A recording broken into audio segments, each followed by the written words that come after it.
और 6 साल पहले इनके पिताजी का साया इनके ऊपर से उठ गया। अब इनकी मां खेतों में मजदूरी करके 250 रुपए कमा के इनका पालन पोषण कर रही थी। एक बेटा अपने पैरों पे खड़ा हुआ तो वो परतापुर जाके इलेक्ट्रीशियन का काम करके इस परिवार को इज्जत की जिंदगी मिल जाए, क्योंकि घर में एक छोटी बहन भी उसका प्रयास कर रहा था। फिर ये घटना घटी। देखने में तो ऐसा लगेगा कि भाई चलो एक व्यक्ति चला गया, लेकिन व्यक्ति एक नहीं गया। आकाश छोटे हैं, अभी घर में एक छोटी बिटिया है, बीमार मां है। अब इस परिवार का क्या होगा?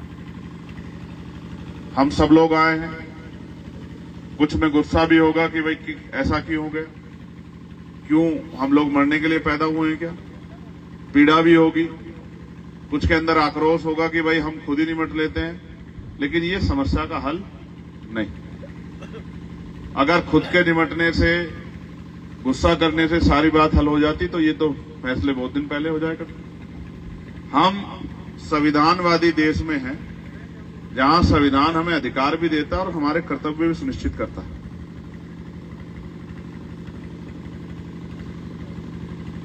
मुझे सबसे बड़ी तकलीफ इस बात की है कि व्यक्ति तो चला जाता है, लेकिन अपने पीछे जो छोड़ जाता है, और वो जैसा मैंने कहा कि 10 दिन बड़ा परिवार, आसपास के लोग 20 दिन, महीने, 2 महीने रहेंगे, लेकिन उसके बाद क्या होगा?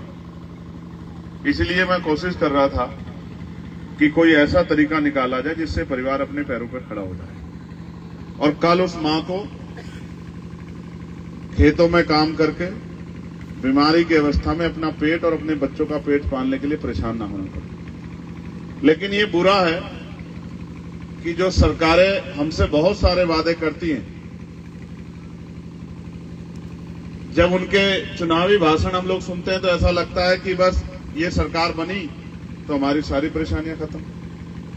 किसानों की, नौजवानों की, गरीबों की, हर वर्ग की सरकारें आजादी के बाद से अब तक बनती भी रही, लेकिन फिर भी बहुत बड़े पैमाने पे बदलाव नहीं हुआ। आप उदाहरण के तौर पे अपना गांव देखना, मैं इस बात को बहुत जगह कहता हूं, इसी गांव को जाते हुए आप लोग भी देखना, आपको इस गांव में 20-30% मकान ऐसे मिलेंगे जिन पे प्लास्टर नहीं होगा। और ये मकान उनको देख के आपको लग जाएगा कि अभी के 5, 7, 10 साल के अंदर बने। उससे पहले वो कच्चे मकानों में पता नहीं कैसे कैसे जीवन यापन कर रहे थे। क्योंकि ये दुख का विषय है, तो बहुत चुनावी बात तो नहीं मैं करने वाला, मगर मैं आपसे ये कहना चाहता हूं, आज हमें इस परिवार के साथ खड़े होना है। और सिर्फ इसलिए नहीं खड़े होना कि ये हमारी जाति के हैं या हमारे पड़ोस के हैं या हमारे क्षेत्र के हैं, इसलिए खड़े होना कि इनके परिवार के साथ अन्याय हुआ। और सिर्फ एक जाति को नहीं, हर उस व्यक्ति को इनके साथ खड़ा होना चाहिए जो इंसानियत को मानता है, जो ये मानता है कि इनके साथ गलत हुआ है और जो चाहता है कि दोबारा किसी के साथ ऐसा ना हो। जिन लोगों ने किया, उस समाज से भी मेरी ये प्रार्थना है कि उनको भी अपने बच्चों की तरफ देखना चाहिए कि उनके बच्चे किस ओर जा रहे हैं। उनको शायद ये नहीं पता होगा कि अपराध करने के बाद अब उनके बच्चों को क्या भुगतना पड़ेगा। आजकल माँ बाप का अंकुश कम हो गया, बड़ों की बात मानना बंद हो गया। चाचा ताऊ को कोई कुछ समझता नहीं, माँ बाप को नहीं कुछ समझता, चाचा ताऊ क्या बेचते हैं, गांव के आसपास के अड़ोस पड़ोस के बड़े क्या बेचते हैं, उनको तो कोई कुछ समझता ही नहीं। ये जो बदलाव हुआ है पिछले 15-20 सालों में, इसका खामियाजा भी समाज को भुगतना पड़ रहा है। हालांकि ये भी सच है कि गरीब पे अत्याचार करते हुए अमीर ये सोचता नहीं ताकतवर कि भाई क्या होगा, क्योंकि उसको लगता है गरीब पे अत्याचार करना उसका हक। मगर मैं आपको एक ही बात कह सकता हूं, पहले ये रोज होते थे, हर दूसरे दिन हम लोग अखबारें पढ़ते थे, टीवी में सुनते थे, तीसरे दिन सुनते थे, लेकिन पिछले 7-8 सालों में इसमें कमी आई है। अब अगर कहीं कुछ होता है तो लोग भी जाते हैं, बात भी खड़ी होती है। क्या 10 साल पहले ऐसे इकट्ठे होते थे किसी के जाने आने पे? बता, नहीं होते थे ना। एक बड़ा बदलाव हुआ है, समाज ने आपस में एकजुट होना शुरू किया है और भाईचारा भी बना। ऐसा नहीं कि भाईचारा नहीं बना। आज यहाँ मैं नहीं कह सकता किसकी जाति के लोग नहीं होंगे, यहाँ जाट समाज के भी लोग होंगे, यहाँ गुजर समाज के भी होंगे, सैनी समाज के भी होंगे, पाल समाज के भी होंगे, यहाँ मुस्लिम समाज के भी होंगे, या अन्य समाज के भी होंगे। तो आज ये सब लोग इसलिए इकट्ठा हुए हैं कि ये नहीं चाहते इस तरह की हिंसा हमारे क्षेत्र में बढ़े। लेकिन ये भी एक सवाल है कि जब अच्छे अधिकारी नहीं होंगे और उनका व्यवहार जनता के प्रति अच्छा नहीं होगा तो इसका खामियाजा भी लोगों को भुगतना पड़ेगा। जब अधिकारी अपना जमीन बेच के और चंद पैसों में अपराधियों को संरक्षण देंगे तो इसका खामियाजा भी गरीबों को भुगतना पड़ेगा। जब अपराधी जनता से गुलामों जैसा व्यवहार करेंगे और जनता को पैरों की जूती समझेंगे तो इसका खामियाजा भी जनता को भुगतना पड़ेगा। और ये अधिकारी इसलिए बेलगाम हो गए हैं क्योंकि इनको लगता है कि जनता उनका कुछ नहीं बिगाड़ सकती। क्या कर लेगी, उल्टा कोई बोलेगा इनके खिलाफ मुकदमा लिख देंगे। जैसे एक अधिकारी के बारे में पता लगा कि वो थाने में उन्होंने कहा कि तुम्हारे खिलाफ 307 का मुकदमा लिख दूंगा, लिख दिया जाए मुकदमा।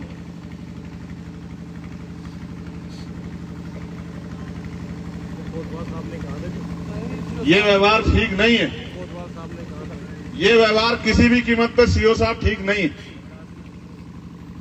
ऐसे व्यवहार की अपेक्षा हम लोग पुलिस से नहीं करते और कोई पीड़ित नहीं करता इस व्यवहार की अपेक्षा कि वो थाने में जाए और थाने बैठा जज को कहे कि तेरे खिलाफ भी मुकदमा लिख दूंगा। ये व्यवहार की अपेक्षा हम नहीं करते और हमारे लोग हिंसा से कोसों दूर रहते हैं। नहीं लोग हमारे लोग हिंसा का हिस्सा बनते क्योंकि हम जानते हैं कि अगर हिंसा होगी तो हमारा ही नुकसान होगा, मरेंगे भी हम और कार्रवाई भी हम पे होगी और हो सकता है मरने के बाद हमारे परिवारों को वो सब चीजें झेलना पड़े। इसलिए हम नहीं करते ऐसी हिंसा, हम नहीं हिंसा का साथ देते, हम नहीं करते किसी में हमला। लेकिन मैं स्पष्ट तौर पे कहूंगा कि अधिकारी अपने रवैये में बदलाव करें और नहीं बदलाव करेंगे तो ये याद रखना सरकारें आती जाती रहेंगी और ऐसा नहीं कि हम सड़क पे ही रहेंगे। एक साल पहले बहुत अधिकारी हमसे कहते थे कि क्या चंद्रशेखर अभी तो बहुत समय लगेगा। मैं कहता था कि जिस दिन समाज मेरे साथ खड़ा होगा उस दिन देखना बदलाव हो जाए। और एक साल में देखो बात कहां से कहां चली गई है। जो सड़कों पे था उसको समाज ने, इस तमाम गरीब समाज ने दिल्ली भेज दिया है। और याद रखना अगर इनका हाथ ऐसे मेरे सर पे रहा मौका तो यहां मीरापुर में भी कोशिश की थी हमारे लोगों ने। मैं धन्यवाद दूंगा आप सब लोगों का कि आपने भरोसा दिखाया हम लोगों के ऊपर। कोशिश तो इन्होंने यहां भी की थी, वरना वो कोशिश कामयाब होती तो असेंबली में हमारी आवाज होती है। हम असेंबली में पूछते हैं कि ऐसे अधिकारी कुर्सी पर क्यों बैठे, आप मेरी बात को याद रखना। लेकिन पूछेंगे हम पार्लियामेंट में भी कैसे निकम्मे अधिकारियों का कुर्सी बैठने का क्या मतलब बैठता है, जो तनख्वाह तो समाज गरीबों से लेते हैं और काम अमीरों का करते हैं, काम नेताओं करते हैं, काम पैसे वालों करते हैं। ऐसे क्या जरूरत है कुर्सी पर। इस व्यवहार को तब्दील नहीं करोगे तो लिखा जाएगा नाम आपका। और जब बदलेंगे सरकारें मौका मिलेंगी तो ऐसा रगड़ेंगे कि आपको ये रगड़ाई जो है बहुत दिनों तक याद रहेगी। और ये रगड़ाई इसलिए याद रहेगी, इसलिए नहीं कि आपसे कोई दुश्मनी है, इसलिए क्योंकि आपने कुर्सी पे बैठ के काम नहीं किया उन लोगों का जिनके लिए आपको कुर्सी पे बिठाया गया। अब ये मत समझना कि अनाथ है, अब ये मत समझना इनको कोई पूछने वाला नहीं है। गलतफहमी दिमाग से निकाल कर रखना। एडमिनिस्ट्रेशन और पुलिस के लोग बिल्कुल मत समझना, जो अच्छे अधिकारी होंगे उनका हम सम्मान करेंगे। और आप जानते हैं पुलिस की जितनी मदद मैं करता हूंगा, इनके साथ परेशानी 8-8 घंटे की ड्यूटी की जगह 24-24 घंटे ड्यूटी, 48 घंटे ड्यूटी करनी पड़ती। मैं अकेला आदमी था जिसने पार्लियामेंट में आवाज उठा के और एक रिपोर्ट बन रही है अब कि इनको 8 घंटे की ड्यूटी मिले। बहुत सारी चीजें जो मैं नहीं कहना चाहता क्योंकि मैंने एहसान नहीं किया, मैंने अपनी ड्यूटी की। लेकिन पुलिस का रवैया अच्छा नहीं है कि वो एक लाठी सबको हाँकना चाहते हैं। ऐसा नहीं, ये ठीक नहीं, ये नाराजगी है मेरी पुलिस। अच्छे अधिकारी भी हैं, मैं मानता हूं यहाँ अच्छे अधिकारी, और मैं मानता हूं अच्छे अधिकारी को रहते कार्रवाई भी होगी। लेकिन कार्रवाई में न्याय में देरी भी न्याय को अवरुद्ध करने का काम होता है, न्याय को रोकने का काम होता है। न्याय करने से ज्यादा न्याय दिखना भी चाहिए। मैं हाथ जोड़ के पुलिस और प्रशासन के लोगों से कहूंगा ऐसा व्यवहार मत करो। इसलिए मत करो कि सोचो कल किसी आपके साथ हो जाएगा तो आप नहीं सह पाओगे, आप नहीं सह पाओगे। अगर आपके बच्चे के साथ हो जाएगा, आपके भतीजे के साथ हो जाएगा, हम तो हर आदमी को, इंसान को अपना परिवार में, आप नहीं सह पाओगे। आप पिस्टल निकाल के घूमने लग जाओगे कि मैं इनको देख लूंगा, वो कर लूंगा, आप नहीं सह पाओगे। हमें सहने की आदत है, हमने सहा, हमें आदत है, हम लंबे समय सहते आ रहे हैं इसलिए हमें आदत है। लेकिन ऐसा नहीं कि हम इसको आदत बना के बैठे हैं। हम इसलिए करते हैं कि ठीक है कानून व्यवस्था सही रहनी चाहिए, वरना आप देखो, ए बेटे बैठ जा, हम जा, बैठ जा और बटन बंद कर ले, हवा ना लग जाए। हवा भी लग जाती है, हवा चल रही है ठंडी। इंसाफ अगर मांगने से मिलता तो सबको मिल जाता। शांत हो जाओ, शांत हो जाओ, शांत हो जाओ। अब उसकी तरफ मत ध्यान दो। आप देखो ये कितने लोग हैं, अगर ये सड़क पे निकल जाएं तो क्या कानून व्यवस्था ठीक रह सकती है? आप देखो। और ऐसा नहीं कि हम कमजोर हैं। मैं यहां खड़े होकर चैलेंज करके कहता हूं कि अगर यहां खड़े होकर एक आवाज देकर कहूंगा कि आओ अपने गांव के बाहर आ जाओ, तो आप नहीं संभाल पाओगे। आपको एहसास नहीं है। अगर हम शासन सत्ता में नहीं है तो आप मत समझो कि हम कमजोर हैं। आप ऐसा ट्रीटमेंट नहीं कर सकते हैं गरीबों के साथ। याद रखना मेरी बात को। यहां खड़े होकर कहूंगा, चैलेंज करके कह रहा हूं, जिसको गलतफहमी हो निकाल लो और आओ सामने और कहो कि दिखाओ दो कोई यहां से और बिजनौर से लेकर दिल्ली तक अगर आपको नहीं दिखाया कि हम कितनी शक्ति रखते हैं, तब बताना आप नहीं जानते। ये लोकतंत्र और जनता इसमें मालिक है। जनता के हिसाब से चलता है लोकतंत्र। तो समझदारी दिखाओ और मैं तो कोशिश करूंगा कि ऐसे अधिकारियों पर कार्रवाई हो, क्योंकि मैं तो जानता हूं कि सारे अधिकारी अच्छे नहीं हैं। मैं आपसे भी कहूंगा कि संयम रखो, धैर्य रखना बहुत जरूरी है। एक्शन का अगर रिएक्शन होगा तो उसका परिणाम अच्छा नहीं होगा। और आप तो मैं आपकी समझदारी की दाद देता हूं कि आपने नौजवान बच्चा चला गया, आपने हिम्मत दिखा के दर्द को पीने का काम किया। मैं इसके लिए आपका धन्यवाद देता हूं। लेकिन मैं आपसे कहता हूं ये लड़ाई आज खत्म नहीं हो रही है। ये लड़ाई चलेगी, लंबे समय तक चलेगी। और मैं आकाश को भी कहना चाहता हूं, उसके कंधों की जिम्मेदारी आ गई है। घर में छोटी बहन है, उसके सम्मान की रक्षा करते हुए उसको अपने पैरों पर खड़ा करना, बूढ़ी मां का भी ख्याल रखना है। तो मैं आपसे ये भी अपेक्षा करूंगा, जो मेरा नेचर है और जिसको मैं कहता हूं कि ये होना चाहिए, कि हमें समाज का हाथ पकड़ के रखना चाहिए, गरीबों का हाथ पकड़ के रखना चाहिए। मैं आपको तो याद है बाबू जी, बागपत अभी तो 2 ही दिन बीते। इस परिवार की कुछ मांगे हैं, वो भी मैं पढ़ देता हूं, मगर मैं जानता हूं कि जैसे मैं पढ़ दूंगा वैसे ही एडमिनिस्ट्रेशन पुलिस के लोग सुन लेंगे। बाकी पूरी तो ये तभी होंगे जब शासन शक्ति चंद्रशेखर आजाद के हाथ में होगी। उससे पहले तो पूरी नहीं हो सकती, ऐसा तो मुझे नहीं लगता। इतना तो न्यायप्रिय नहीं है कोई। ये तभी पूरी होंगी जब ताकत हमारे हाथ में होगी। फिर तो हिंसा ही नहीं कर सकता कोई। हम चैलेंज करके कहते हैं, जिसके अंदर घमंड हो, जो कहता हूं मैं ताकतवर हूं, जो कहता हमारी बांधी बनती खोली खुलती, जब हम पे ताकत होगी तो कर लेना, हम देख लेंगे। जो जैसा अपने आप को तुरंखा समझता हो उससे भी मिलेंगे। तो मैं परिवार की जो मांगे हैं, परिवार की नहीं समाज की मांगे हैं। पढ़ूं भाई? हाथ उठा के बताओ, पढ़ूं? ठीक है। पहली मांग ये है कि दोषियों की तुरंत गिरफ्तारी की जाए। एक सम्मानित अधिकारी हमारे यहाँ सीओ साहब जो आईओबी खड़े हैं, कितने दिन में करेंगे गिरफ्तारी बताइए? ये तुम लोग चुप रहो। तुम कहो तो मैं रख दूं माइक। तुम लोग बात करना चाहते हो? शांत हो जाओ। बताओ सीओ साहब। हम लोग जितना जल्दी कोशिश कर रहे हैं। समय थोड़ा समय पर टारगेट करके बताओ। 10 दिन आप दिए आपको। 10 दिन तक फोन नहीं करेंगे, वादा कर रहे हैं आपसे। 10 दिन आपके, 11वां दिन हमारा। हम भी कोशिश करेंगे ऐसी स्थिति ना आए। हाँ, 10 दिन में आप सारे आरोपियों को गिरफ्तार करके जेल भेज। पहली बार मैं ये भी नहीं कहता आपके निर्दोषों को भेज दो। मैं इस बात समर्थन नहीं करता। आप लोग समर्थन करते हो? हमारे लोग इस मामले में बहुत स्पष्ट हैं। हम नहीं चाहते किसी को निर्दोष को, लेकिन कोई दोषी बचना नहीं चाहिए। ये आपकी जिम्मेदारी। जो दोषी नहीं भी दिख रहा है और आपकी नजर जानकारी में आ गया कि वो दोषी है, तो उसको उस मामले में ऐड करके उसको उस पर कार्रवाई करना ये आपकी जिम्मेदारी। और मैं उम्मीद करता हूं कि एक अधिकारी अपने कर्तव्य का पूर्ण रूप से निर्वहन करेगा, ऐसा मुझे विश्वास। दूसरा, हमारे लोगों के खिलाफ यहां मुकदमे दर्ज हुए। मैं उस समय की घटना की उसको समझता हूं और आप, मेरा अनुभव है, ये तो कुछ नहीं, सामने से गोली चल के और बहुत बड़ी बड़ी घटनाएं घट जाती जब किसी का मरता। ये बड़ा तकलीफ है। मैं इसमें भी आपसे अपील करूंगा कि इस मामले का भी आप लोग संज्ञान लें। और हमारी तरफ से आपसे प्रार्थना है कि समय परिस्थितियां थी, बहुत नुकसान नहीं हुआ है, उसी नुकसान के आधार पर कार्रवाई की जाए। ऐसा ना किया जाए कि जिसमें समाज में जो असंतोष पैदा हो जाए, वो अच्छा नहीं।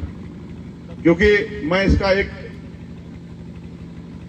प्रथम पहलू भी कह देता हूं कि अगर आपकी पुलिस तत्पर होती और अगर आपके थाना अध्यक्ष से लेके थाने के लोग, क्योंकि जो कुछ होता है पुलिस की निगरानी में होता है, यहां अगर एक मोटरसाइकिल भी इधर से उधर जाती है तो पुलिस की जानकारी में होती, और नहीं होती तो लग जाती। अगर इस तरह का कोई स्ट्रक्चर बन रहा था, क्योंकि एक षड्यंत्र है सोचा समझा, और पुलिस का उसका निगाह नहीं है, तो ये भी पुलिस का फेलियर होना तो ये चाहिए था कि यहाँ के जो एसएचओ है तत्काल, यहाँ के एसएसपी को उनको तत्काल सस्पेंड करके उनको लाइन हाजिर करना चाहिए था कि तेरे बस का नहीं है ये थाना चलाना, तेरे यहाँ सरेआम मर्डर हो रहे, क्या कर रहा है। तत्काल बचाया भी गया, तत्काल कार्रवाई, पुलिस आई, रिस्पॉन्स पुलिस का आई। वापस ला दो, सनी को वापस ला दो, हमसे ले लो, बताओ क्या चाहिए। वो तो नहीं संभव, लेकिन यही कह रहा हूं जनता में खाकी का इकबाल मुझ में भी और हर आदमी में रहना चाहिए कि अगर मैं अपराध करूंगा तो बचूंगा नहीं, ये डर खत्म हो रहा है। वो तो नहीं बचेंगे। हाँ, नहीं, मुझे भरोसा, ये भरोसे के साथ ही कह रहा हूं, पीड़ित परिवार के, क्योंकि ये पहली बार नहीं हो रहा है, ये हो रहा है उत्तर प्रदेश में, और मीडिया के साथ ही गवाह है इस बात के। कई जगह में पीड़ित परिवार जिनके देख रेख कोई नहीं कर रहा था, उन परिवारों को मुआवजा दिया गया है और नौकरी भी दी गई है। ये हुआ है उत्तर प्रदेश में, ये गोरखपुर में भी हुआ है, लखनऊ में भी हुआ है। इसलिए जैसा नियम आप बनाओगे वो नियम सभी के लिए होने चाहिए, लेकिन बड़े दुख के साथ कहना पड़ रहा है कि जो सरकार जो सत्ता में है वो नहीं करती आपके साथ न्याय। वो तो थोड़ा सा मौसम बदल गया, वरना आपको याद होगा कि मुख्यमंत्री तो कमजोर वर्ग के लोग, दलित पिछड़ों को अपने दफ्तर में बुलाते थे तो पहले साबुन देते थे कि हाथ पैर धो के नहा धो के तब आना। याद है नहीं याद है आप लोगों को? जिनको आपसे इतना घृणा हो वो आपको न्याय दे देंगे, आपको लगता है? इनकी मीठी बातों में मत जाया करो जब ये आपके यहाँ के मीठी बातें करते हैं कि ये है वो है। समझो, याद रखो इतिहास को कि ये वही मुख्यमंत्री हैं जिन्होंने अपने कार्यालय में गरीब महिलाओं को, दलितों को, पिछड़ों को, गरीबों को अपने दफ्तर में अपने पास बुलाने से पहले साबुन दिलवाए, इनको कहो नहा धो के आए। अब ऐसे इस तरह की मानसिकता के व्यक्ति, चाहे वो मुख्यमंत्री बन जाए या प्रधानमंत्री, मैं उम्मीद नहीं कर सकता कि हमारे लोग से अन्याय करेंगे, लेकिन फिर भी क्योंकि पूरे समाज की मांग है, पूरे गरीब तबके की मांग है कि पीड़ित परिवार को किसी एक सदस्य को सरकारी नौकरी दी जाए और उनके परिवार को कम से कम 1 करोड़ रुपए का मुआवजा दिया जाए। मिलना चाहिए नहीं मिलना चाहिए भाई? और पीड़ित परिवारजनों को शासन द्वारा सशस्त्र लाइसेंस की व्यवस्था कराई जानी चाहिए। ये तो आपके अधिकार क्षेत्र में अप्लाई पहले ही कहा जा चुका है। ठीक है। बाकी एक बात मुझसे भी सुन लो यार, सुनाओ। कब तक मुझसे मंगवाते रहोगे सरकारों से कि साहब ये मांग कर लो, ये मांग कर लो, ये मांग कर लो? किसान कितने दिन से बैठे, कौन सुनता है? पढ़े लिखे नौजवान बेरोजगार घूम रहे हैं, भर्तियों में घोटाला, कौन सुनता है? महंगाई ने गरीबों की कमर तोड़ दी, कौन सुनता है? तो मैं ये बात आपको इसलिए भी कह रहा हूं कि हमें अपने संवैधानिक जिम्मेदारियों को निभाना चाहिए, मांग करनी चाहिए सरकार से, लेकिन ये भी हमें सोचना चाहिए कि जब तक हम ताकत में नहीं होंगे तब तक हमारा भला नहीं हो सकता। ये भी हमें सोचना चाहिए। और नहीं है यहाँ इस जिले में ताकत हम पे बढ़ना, सोचो। और जानते हो कि अगर हम पे यहाँ ताकत होती तो फिर यहाँ इकट्ठे होना पड़ता क्या? आप लोगों को बताओ, अच्छा ईमानदार से बताओ, अपने दिल पे ऐसे हाथ रखो, यहाँ रखो सब लोग, बताओ अगर हम ताकत में होते तो क्या आज आपको यहाँ इतनी बड़ी संख्या में इकट्ठा होना पड़ता क्या? बताओ। तो फिर जिनसे न्याय मांग रहे हो ये आपके दरवाजे पे खड़े होते कि हम आपके साथ हैं, आप बताइए ना क्या मांगे, क्यों भैया को कह रहे हो? आप हमें बता दो ना, भैया पे तो बात तब जाएगी जब हम नहीं होंगे। यही होता।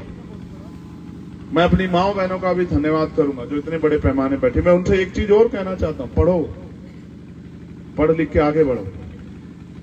कोई रास्ता नहीं है हम पे, इसके अलावा जमीनें हम पे नहीं है, बहुत बड़े उद्योग धंधे हम पे नहीं है, बहुत बड़े बिजनेस हम पे या उस तरह का स्ट्रक्चर, दुकानें या वो नहीं है, और बहुत बड़े महल और वो नहीं है हम पे संपत्तियां। हम पे एक ही रास्ता है, हम पढ़ लिख के आगे बढ़ सकते हैं। तो पढ़ो, खूब पढ़ के मेहनत करके पढ़ो और आगे बढ़ो, और अपने परिवार के सम्मान की रक्षा करो, उनको ताकत दो। और मैं नौजवानों को भी कहूंगा, कुछ नौजवानों से मेरी आज की नाराजगी है, उन पर नहीं कहना चाहता यहां मैं, लेकिन मैं हर नौजवान को कहूंगा कि अवसर मिला है संविधान में पढ़ने का, पढ़ो और पढ़ लिख के कुर्सी पे बैठने की कोशिश करो, और कुर्सी बैठ के न्याय करो, लोगों के साथ गरीबों की मदद करो, अपने परिवार को गरीबी, बेबसी, लाचारी से बाहर निकालो। अपने उनकी ताकत बनो, नशा छोड़ो, कुरीतियां छोड़ो, बुराइयां छोड़ो, इनसे बाहर निकल के तभी समाज आगे बढ़ सकता है और कोई रास्ता नहीं है।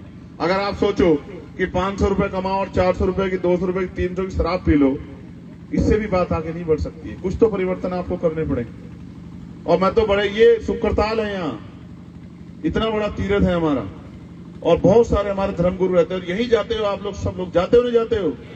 और क्या सीख के आते हो कि वहां से आके फिर शराब पीते हो? ये ठीक नहीं। मैं सबको तो नहीं कह रहा, लेकिन जो लोग इस कर्म में जुड़े हुए हैं उनको कह रहा हूं कि छोड़ो इस बुराई। मैं प्रशासन से, पुलिस के अधिकारियों से मांग करता हूं कि वो अपने कर्तव्य का निर्वहन करें और हम लोग अपनी तरफ से, भाई 10 दिन का समय ठीक है? हाथ उठा के बताओ। अगर 11वें दिन आंदोलन की जरूरत पड़ी तो चलोगे? पक्का? सोच लो, सर्दी का समय है। बिहार में बच्चे आंदोलन कर रहे थे, लाठियां पड़ी, खा लोगे लाठी? वह नहीं आए, हवा में कह रहे हो, जोर से बताओ, खा लोगे? अरे भाई तो अप्रैल में खाई थी, मारेंगे भी, अब क्या फिर खा लेंगे? नहीं, आवाज कम है, जरा जोर से बताओ। नहीं, मरने मारना रास्ता नहीं है। शांत हो जाओ। क्या कह रहे हो? 4 दिन का समय दो, बैठ जाओ, शांत हो जाओ।